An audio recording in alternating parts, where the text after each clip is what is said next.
चलिए अब जो पत्रकार हैं, जो तमाम सारे लोग हैं, उन्होंने बहुत सारे प्रपंच किए, बहुत सारी चीज़ें आपको बताने का प्रयास किया और ये बताने का प्रयास किया कि किस प्रकार से हर चीज़ देश के विरोध में इन्होंने किस प्रकार से आपको बताने की कोशिश करी।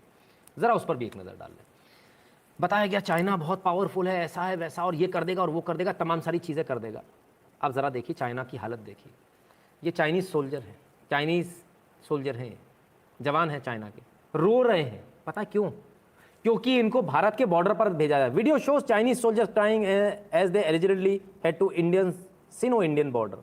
भारत चीन सीमा पर आ रहे हैं तो रो रहे हैं। मैं नहीं कह रहा हूं सर, ताइवान न्यूज़ कह रहा है। ये रहा ताइवान न्यूज़, मेरी न्यूज़ नहीं है, ताइवान न्यूज़, ठीक है। और ताइवान न्यूज़ की ज़रा इस न्यूज़ को आप देखें, ये देखिए, ये रहा Taiwan news. Video shows Chinese soldiers crying as they allegedly head to Indo Sino Indian border. PLA के लोग ये रोते हुए तस्वीरें आपके सामने, वीडियो भी आएगा सर नीचे। ये सेना, इनकी सेना है जो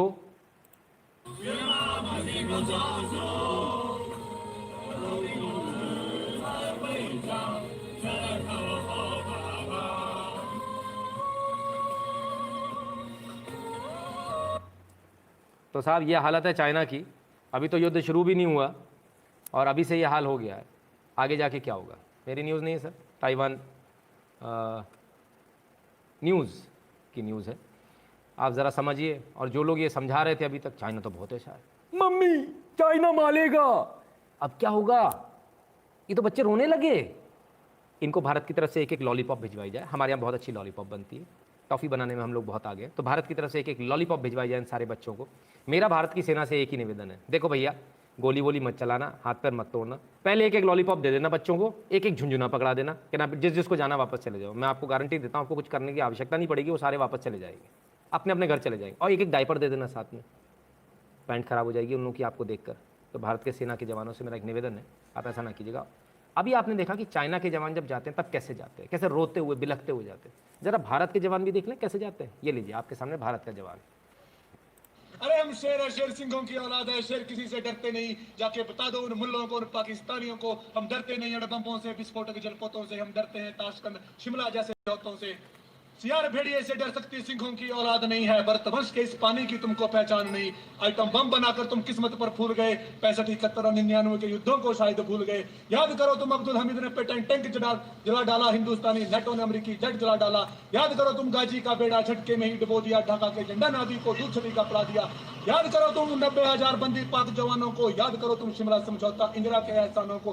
पाकिस्तान एक कान खोल कर सुन ले, अब की ये जंग छिड़ी तो नामो निशान नहीं होगा। कश्मीर तो होगा लेकिन पाकिस्तान नहीं होगा।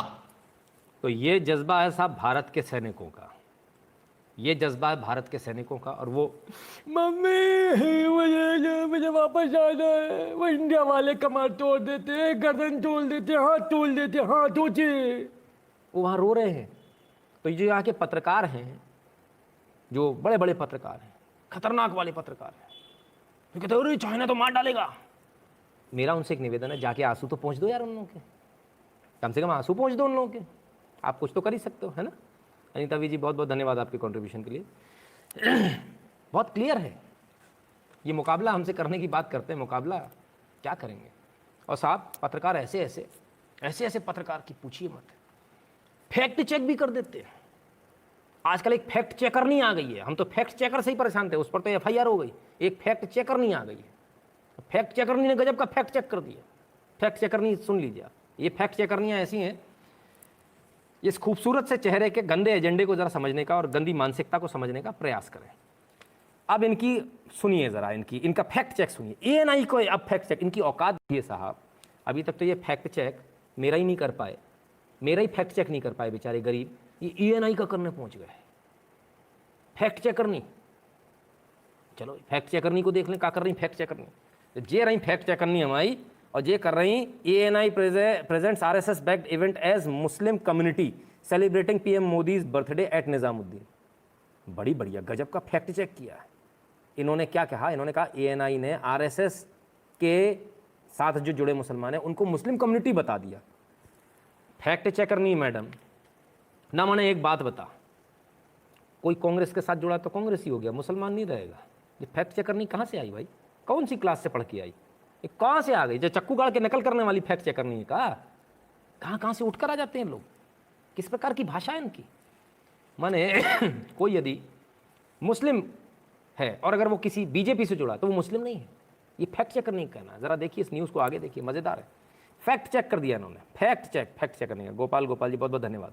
A video of group of Muslim men celebrating PM Modi's birthday outside Nizamuddin Markaz was uploaded by Shahib Kazmi, the Maulana, quoted in ANI's report. Kazmi is national president of the Jamaat-e-Ulema-e-Hind, an organization of Islamic scholars, खुद मान रही Islamic scholars, affiliated with राष्ट्रीय स्वयंसेवक संघ। बहुत बढ़िया। और इसकी headline क्या? ये मुसलमान है जिन्होंने मोदी जी का जन्मदिन मनाया। ठीक है साहब, अब इनकी हेडलाइन ज़रा देख लीजिए फैक्ट चेक करने की। हमारी फैक्ट चेक करनी बड़ी गजब है भैया। इनने कह दी कि बे जो आए हते बे मुसलमान मुसलमान नहीं है, बे तो RSS वाले हैं। वाह मैडम वाह, ते तो कमाल कर रही है। काय कितने से पढ़ के आई? ए पूजा मैडम कहाँ से पढ़ आई भैया? कहाँ कहाँ से लोग आ जाते हैं। इन लोगों के लिए ऐसी भाषा इस्तेमाल करनी पड़ती है और अपने आप को पढ़ा लिखा बोलते हैं, अंग्रेजी में लिखते हैं। कमाल है। जय किशन जी कहते हैं वंदे मातरम नितिन जी, आपकी लंबी उम्र की कामना करता हूँ। देश की आपको बहुत ज़रूरत है। सर लंबी उम्र की तभी कामना कीजिए तब तक के लिए जब तक देश के लिए काम करता रहे। साथ में ये कंडीशंस हैं, स्टार लगाइए लंबी उम्र के साथ, स्टार कंडीशन अप्लाई, कि जब तक देश के लिए काम करता रहे तब तक लंबी उम्र, उसके बाद खटैक खत्म। ठीक है, तो बहरहाल फैक्ट चेक करनी मैडम से मेरा निवेदन है, मैडम ऐसे फैक्ट चेक ना किया करो। मैंने कहा हम लोग गरीब लोग हैं। अब आप लोग अंग्रेजी में लिख देती हो, हमारे पल्ले पड़ता नहीं है, हम लोगों को समझ में आती नहीं है। सर क्रिश्चियन मिशनरीज बहुत बड़े स्केल पर हिंदुओं को कन्वर्ट कर रहे हैं। हाँ सर मालूम है सर, इस बारे में बिल्कुल मालूम है। What to do Shubham Gupta ji, इस बारे में एक अलग से एक लाइव होगा, मैंने आपको पहले ही बता रखा। कई लोगों ने इस पर निवेदन किया, उस पर अलग से। तो मैडम आप अंग्रेजी में लिख देती हो, पल्ले हमको पड़ता नहीं है, और कहाँ कहाँ से भगवान ने कैसी बातें उठा के ले आती हो। मैंने क्या दिमाग में आप लोगों के चलता है भाई? चरस ले लिया का? हाँ आजकल ड्रग्स से बड़ा रखा चल रहा है, क्या चक्कर है भाई? क्या चक्कर है ये? मतलब हाई होते हो तब आप लोग ऐसी न्यूज़ बनाते हो क्या? ऐसा मत किया कीजिए, मेरा हाथ जोड़कर निवेदन है। मुसलमान कहीं भी होगा मुसलमान ही रहेगा, हिंदू कहीं भी होगा हिंदू ही रहेगा। हिंदू कांग्रेस में चला जाएगा या बीजेपी में चला जाएगा तो बीजेपी वाला हो जाएगा। हम कांग्रेसियों को हिंदू नहीं मानते, हम इस बात को मैं कई बार बोल चुका हूँ, कई सारे लोगों ने बोला, सवाल भी किया, अरे भाई तो मैं स्पष्ट बोलता मैं कांग्रेसियों को हिंदू नहीं मानता। तो कई लोगों ने इस बारे में सवाल किया, लेकिन किसी ने अभी तक एक सवाल नहीं किया आखिर क्यों नहीं मानते आप? तो मैं उसका जवाब आज देता हूँ। मैं इसलिए नहीं मानता क्योंकि हिंदुओं के भगवान राम को जिसने काल्पनिक मान लिया हो और जिसने अपनी पार्टी के खिलाफ ना बोला हो वो हिंदू नहीं हो सकता। जो भगवान का नहीं वो धर्म का कैसे? सीधी सी बात है, बहुत स्पष्ट।